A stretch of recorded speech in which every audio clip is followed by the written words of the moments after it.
Kayaks offer endless opportunities to view and enjoy the outdoors. Coastal waters, big lakes, day trips, bird watching, or fishing. It's all possible once you begin to paddle your own boat. The sport is great for individuals or for the whole family.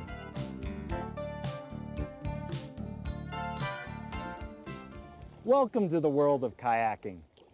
With a little bit of instruction and some practice, you'll be well on your way to a lifetime of enjoyment.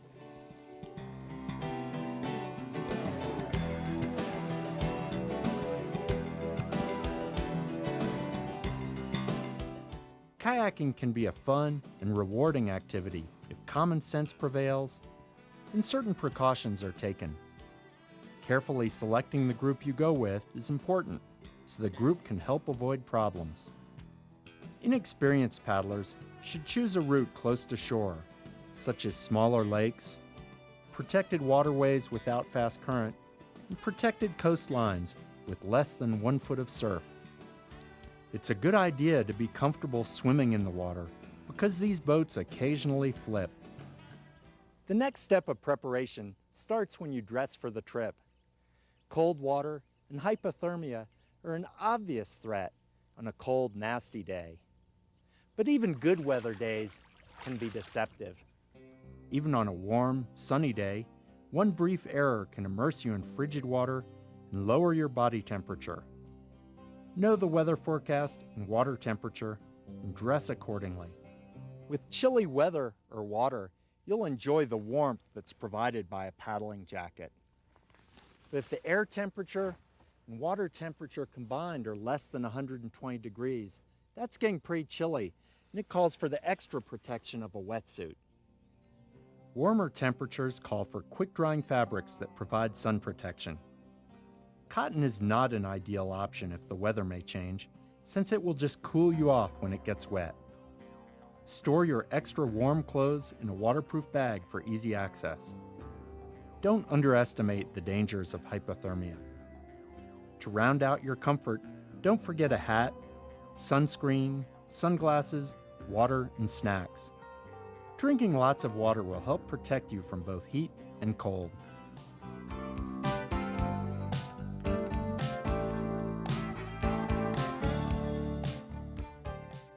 Proper equipment is essential for paddling. Your personal flotation device, or PFD, should fit you tightly. Fasten your PFD, then test the fit by tugging up at the shoulders. If the shoulder straps go over your ears, then it's too loose or improperly sized. Tighten the straps to the appropriate fit. A PFD that comes off is no help, so keep your PFD on and securely fastened at all times. Footwear that will stay on your feet to protect you from sharp rocks, broken glass, and other debris is also necessary. Let's take a quick look at the shape of a boat. A handy thing to know is that a longer boat is faster and a shorter boat is easier to turn.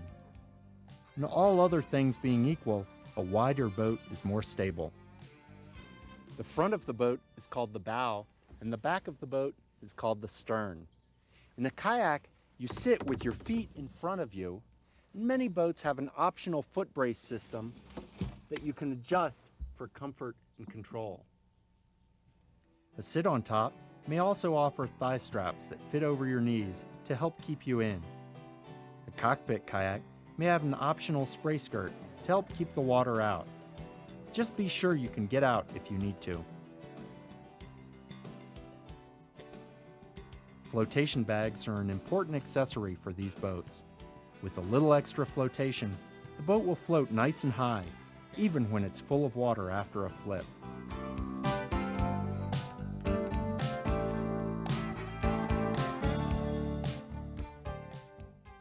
Getting your boat safely to the water is the first skill of paddling. To transport your kayak by vehicle, tie your boat down firmly at each end and with straps over the middle. When carrying your kayak, use your legs to lift and avoid straining your back. Don't be afraid to ask for help carrying your boat. To launch your boat in deep water, sit on the dock facing the same direction as the kayak. Then, shift your weight to the center of the boat and slip into sitting position. Launching from shore or rocks is similar. Use your paddle to brace your boat. Paddling a kayak is easy. It all starts with good balance. Loosen up your hips and get a feel for the boat's stability. A paddle is obviously important for propelling your boat. A kayak paddle has 2 blades and a shaft. If the blades are lined up, like on this one, you want to hold the shaft really loose with the knuckles lined up along the top of the blades. If the blades are offset, so they're at different angles to each other, you'll want to have one hand tight with the knuckles lined up and keep the other hand loose so you can orient the blade for every stroke. You will want to hold your shaft with your hands a little bit more than shoulder width apart. Remember to keep your hands nice and loose so that you can orient the blade for the perfect purchase on the water. To go forward, sit up tall in your boat and take equal strokes on each side of the kayak.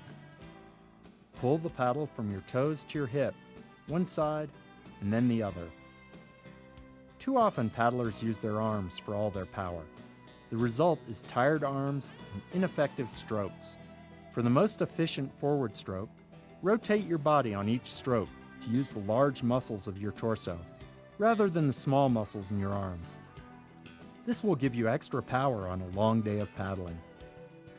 To turn in tight spots, or to keep from turning in wind and waves, you will use a forward sweep stroke.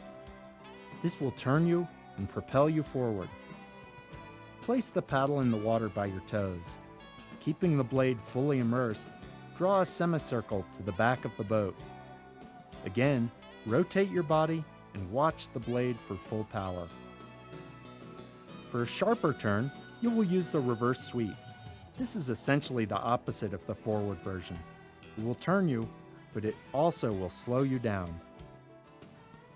Linking a forward and reverse sweep, one on each side, can provide a really crisp turn. A draw stroke is handy for pulling your boat sideways. Reach the blade out from your hip, then plant the blade and pull towards your hip. Reverse paddling complements your other strokes and is important for slowing down and stopping. Without changing your grip, use the back of the blade and push forward from your hip to your knees, keeping the blade close to the boat. After you have more experience, you'll want to get training in a low brace. A brace can support you if a wave or distraction throws you off balance, threatening to flip you. All of these strokes require practice to master. To develop a comfortable style of your own, get out and enjoy some paddling.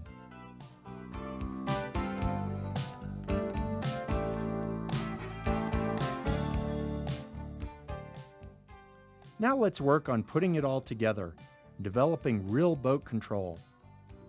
Using the strokes you've learned, practice these useful maneuvers. Forward. Paddle forward with the boat going in a straight line towards a target. Stop. Use reverse strokes to stop the boat in time. Spin. Remember that a combination of forward sweep and reverse sweep will spin your boat. Turning while moving forward. Practice making a quick decision and learning which combination of strokes will turn you the right way. Moving the boat sideways. Practice which combination of strokes will move your boat smoothly sideways.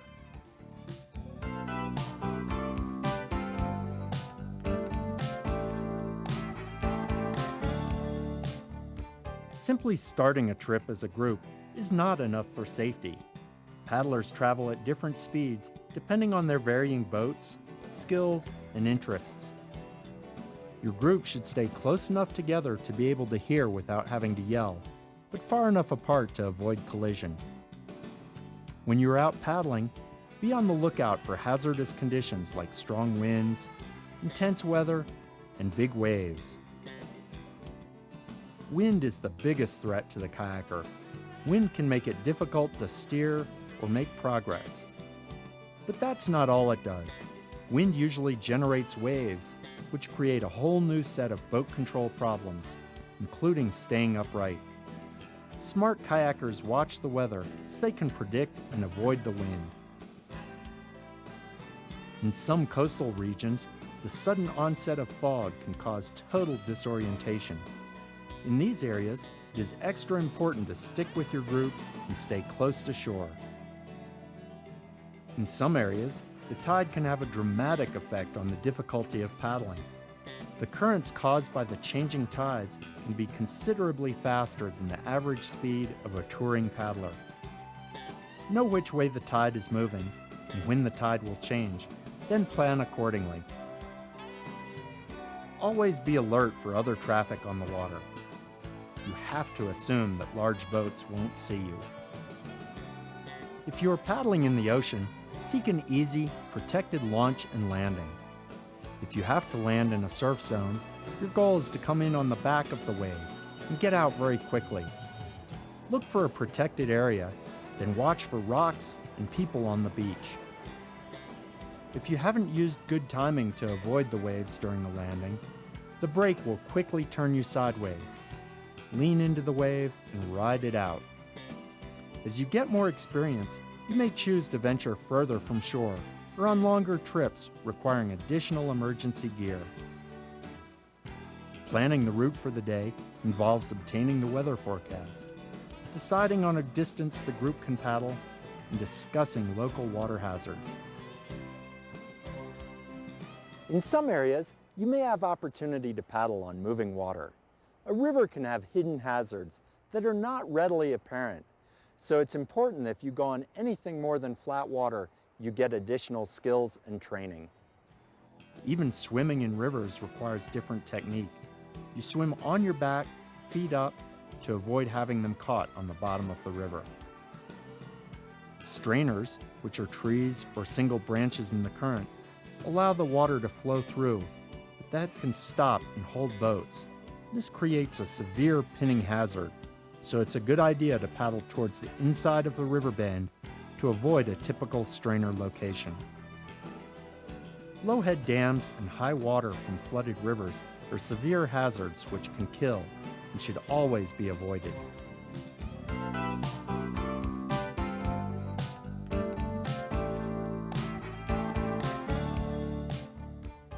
If something goes wrong, stay calm and keep in mind that people come first, before boats and gear.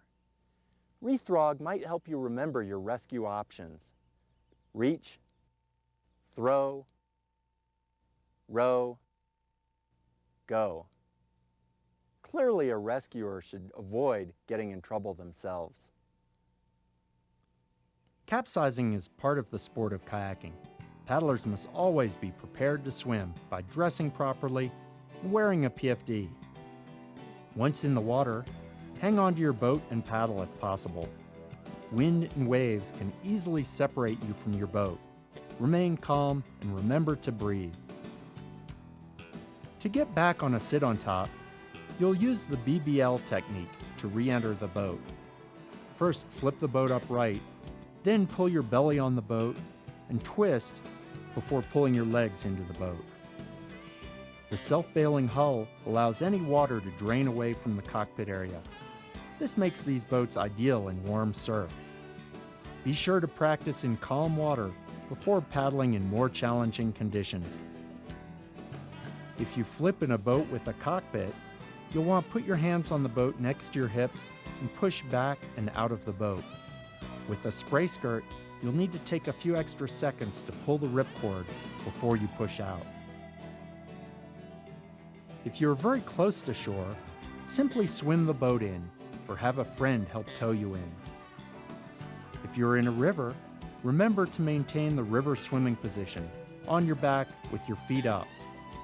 If you're in the surf, push your boat in ahead rather than hanging on and getting pummeled with your boat.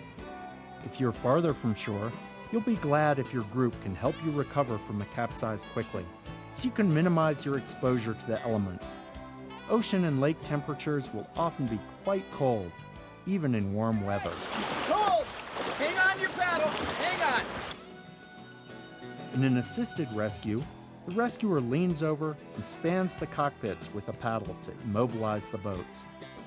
To get up on the deck, kick your feet up so you're laying on the surface, and then pull the kayak under you.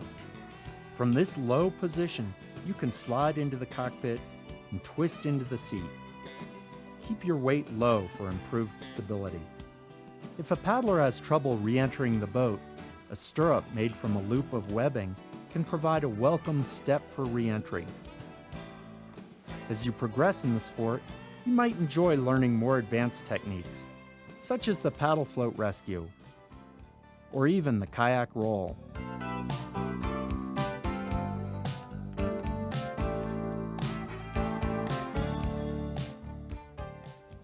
Let's review some essential points. Good boating includes choosing the appropriate place to paddle, paddling with a group, fitting the PFD properly, checking the weather forecast to dress appropriately and so you can avoid wind and waves, and remaining alert to other hazards. Most importantly, good boating means knowing your skill level.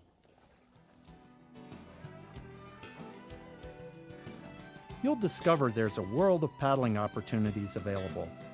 As you venture further into the sport, you'll want to learn more by reading, studying videos, and taking classes. Be humble in recognizing the limitations of your own experience, and seek further instruction with local paddle clubs or outfitters. During your boating trip, help preserve public access to the water. Respect private property rights and always use public access. You'll want to pick up any litter you see and leave no trace of your visit. And remember, boating is no time for alcohol use. By taking proper precautions, using sound judgment and common sense, you can have a great time boating. Be alert and have fun out there.